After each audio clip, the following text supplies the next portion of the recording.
Hi, this is Marilee Johnson. We're here with Nick Sparks. He just had his 2014 speech. It was fantastic. I say that to some other people, but with yours, I actually mean it. So. Thank you. You're welcome. That's Appreciate the appropriate response. The sincerity of it really is what does it for me. I had a couple of questions, as I usually do, but with yours, they're kind of a long question, a couple of them.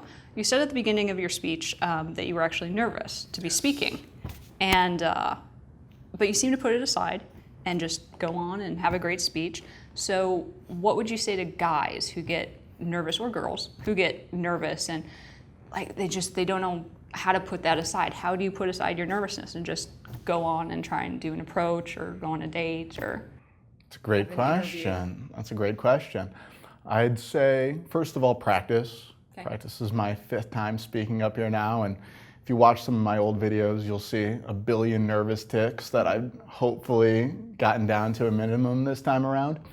The other thing being, and this was a tip I'd gotten on public speaking that's really stuck with me, that's really helped me, that I would say it's very similar to advice that I give for guys who are talking to a group of women, right? If you're talking to a group of women, don't try to talk to the entire group. If you try to talk to the entire group and then you're bouncing around all over the place, you're much more likely to get shut out. Okay. If you instead focus on one person at a time, just focus on whenever you're speaking, whoever you're speaking with, connecting with that one person, right? All of a sudden you're going to calm yourself down. You're going to draw everyone else in. So some of the best advice I had gotten in the past was when you're up on stage speaking, instead of trying to address this audience and coming off just nervous and awkward, to instead focus on one person at a time, to really act as if you're speaking to them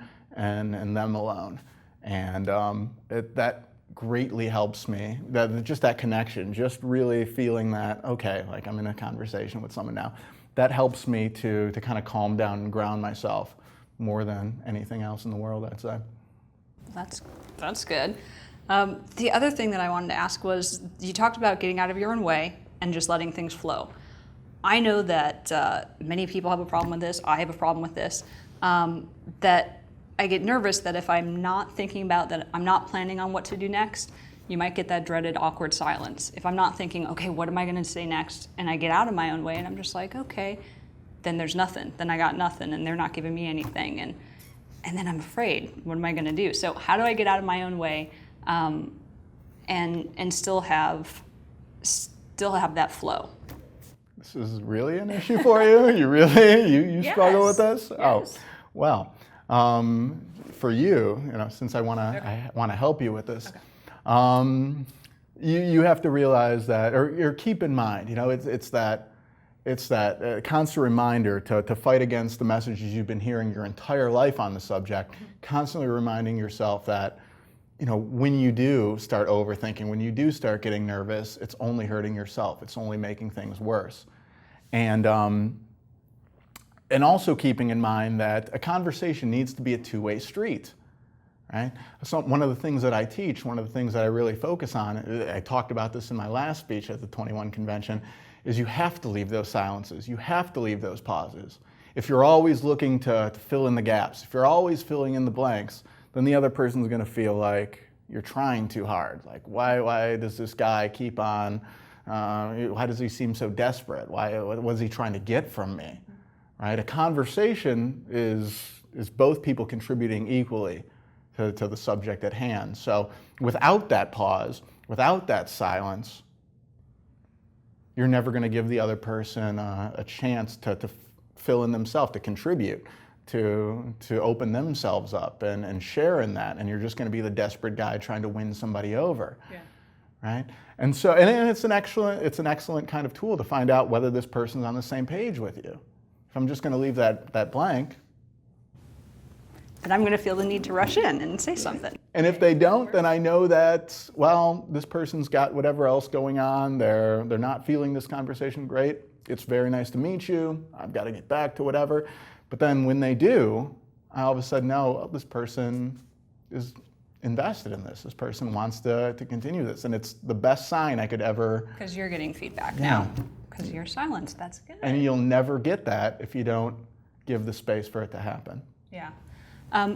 So I also wanted to ask about, some people get nervous in social situations, like when there's a lot of people around. Other people tend to get nervous just on one-on-one. Like they'll be fine in a group, but then when they get a girl or a boy alone and they're just talking to them like this, one-on-one, then they start to clam up. Then they start to get nervous and they don't know what to say. And even just making eye contact like this is just very nerve-wracking for them. How did they get over that? Practice. More practice. More practice. The more you do something, the better you get. But you have to do something focused on the right things, right? If you keep on practicing the wrong things, you're just going to get worse. And you get more negative feedback, and you get less self-confident. It's this negative spiral. But if you do focus on, well, okay, being present, not jumping into my head and thinking, what do I say? What do I do? And killing it, but just listening, just giving those spaces, just being really genuinely interested in the other person, it starts to build up a virtuous cycle. They start to respond more powerfully. And I always like to say, start with people that don't make you so nervous. Because if you're a novice and you go into the most nerve-wracking situation, right, if you're just starting out at piano, you're not going to go sit up on stage at Carnegie Hall and play in front of a crowd. If you're not used to socializing a lot, you can't go talk to someone that makes you crazy, that makes your heart jump out of your chest. And so practice with the old guy at the grocery store. Just, work on these muscles of being present, on really listening, on really being genuinely interested with every single human being you come into contact with. And then you're going to have a prayer of doing it when it really matters, when you're really feeling crazy about the other person. That's good. I like that, actually. Everything else you said was crap. Yeah, that no, in particular was terrible. But everything else, that's. I wanted a real life situation, so not right now. So just getting serious here. I've never asked anybody else this. But I was wondering if we could do an example of an awkward pause, like say you're together and for some reason that awkward silence does creep in. You know, she's looking away. How would you break that? So I'm gonna be awkward for a second.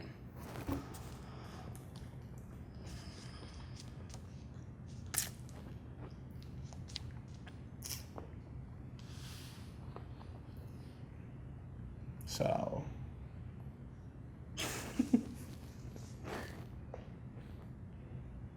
Okay, that's good.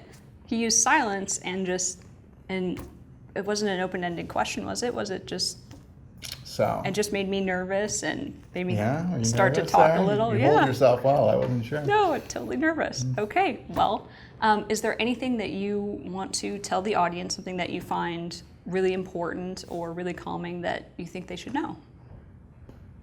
I would just simply say that this is the most fundamental, this is the most important skill in the universe. It affects your professional life, it affects your overall happiness, the connections you make with other people.